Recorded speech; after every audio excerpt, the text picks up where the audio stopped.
Hello friends, কেমন আছো সবাই? আশা করি তোমরা সবাই ভালো আছো আর আমিও ভালো আছি। চলে এসেছি তোমাদের জন্য নতুন আরেকটি ব্লগ ভিডিও নিয়ে। তো আজকে কিন্তু সন্ধ্যে থেকেই ব্লগটা স্টার্ট করলাম আর এখন বাজে সন্ধ্যে 6টা।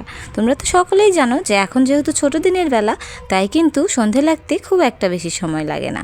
দেখো না, 5:30টার দিকেই কিন্তু মাগরিবের আজান দিয়ে দিয়েছে আর 6টা বাজতে বাজতেই কিন্তু বাইরেটা পুরো অন্ধকার হয়ে গেছে। এখন আমি চলে এসেছি রান্নাঘরে। আজকে সন্ধ্যের নাস্তাতে কি বানাবো জানো তো? আজকে বানাবো বাঁধাকপির পকোড়া। খুব মজার একটা রেসিপি। আজকে এটাই তোমাদের সঙ্গে শেয়ার করতে চলেছি। চলো এবার শুরু করা যাক। দেখো, প্রথমে বাঁধাকপিটা আমি কুচি কুচি করে কেটে নিয়েছি আর কেটে কিন্তু ধুয়েও নিয়েছি। এবার দিচ্ছি ধনিয়া পাতা, পেঁয়াজ আর কাঁচামরিচ, এটাও কিন্তু আমি কুচি করে কেটে নিয়েছি। দিচ্ছি চালের গুঁড়া আর বেসন। তোমরা কিন্তু এটা অবশ্যই ব্যবহার করবে, তাহলে দেখবে এই পকোড়াটা খেতে খুব মজা হয়। আর দিচ্ছি লবণ, হলুদ, গুঁড়া, জিরে গুঁড়া, ধনিয়া গুঁড়া আর দিয়ে দিচ্ছি একটা ডিম। কি বলো তো, ডিমটা দিলে না এই পকোড়ার স্বাদটা আরোই বেড়ে যায়।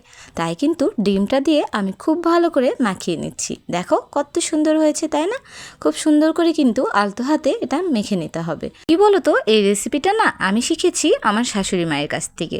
কারণ কি বলো তো, যখন আমি বিয়ে হয়ে প্রথম এই বাড়িতে আসি, তখন দেখতাম যে সন্ধ্যার নাস্তাতে আমার শাশুড়ি মা এই বাঁধাকপির পকোড়া বানাচ্ছে।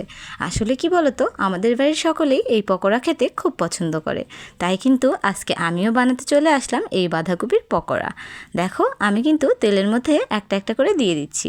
কি বলো তো, তেলটা আমি খুব বেশি গরম করিনি, এতে করে কিন্তু দেখবে পকোড়ার উপর সাইডটা বেশি পুড়ে যাচ্ছে, কিন্তু ভেতরে সেদ্ধ হবে না। এর জন্যই কিন্তু হালকা করে গরম করে নিয়েছি আর একটা একটা করে পকোড়া দিয়ে দিচ্ছি। আর হ্যাঁ, তোমরা যে সাইজ পছন্দ করো সেভাবেই দেবে। আমি কিন্তু মিডিয়াম সাইজে ভেজে নিচ্ছি। কি বলো তো, আমাদের বাড়িতে এরকমটাই বেশি চলে, তাই কিন্তু আমি এরকম সাইজ করে ভেজে নিচ্ছি। তোমরা যে যেমন পছন্দ করো সেই অনুযায়ী শেপটা দিয়ে দিতে পারো। প্রায় সময়ই সন্ধ্যার সময় নাস্তাতে আমি কিছু না কিছু বানিয়ে থাকি। কি বলো তো, আমাদের বাড়িতে সকলেই সন্ধ্যার সময় কিছু না কিছু খাই।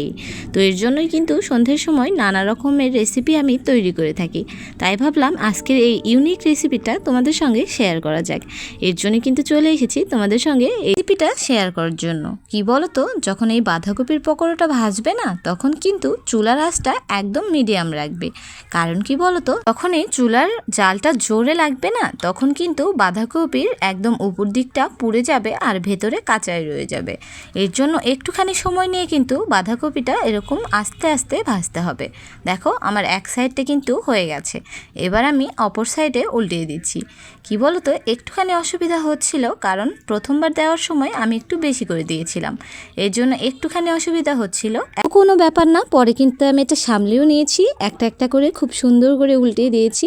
আর আমি না একটু কড়া করেই ভাজা পছন্দ করি। তোমরা যে যেমন ভাজা পছন্দ করো সে অনুযায়ী কিন্তু নামিয়ে নিতে পারো। আমি পকোড়া ভাজছিলাম আর ওদিকে তোমাদের ভাইয়া বসেছিল যে পকোড়া কখন হবে আর কখন সে খাবে। কি বলো তো, পকোড়া যেহেতু একটা লোভনীয় জিনিস, এর জন্যই কিন্তু ও বসেছিল। তো আমি বললাম আর কিছুক্ষণের মধ্যে হয়ে যাবে, একটুখানি বসো।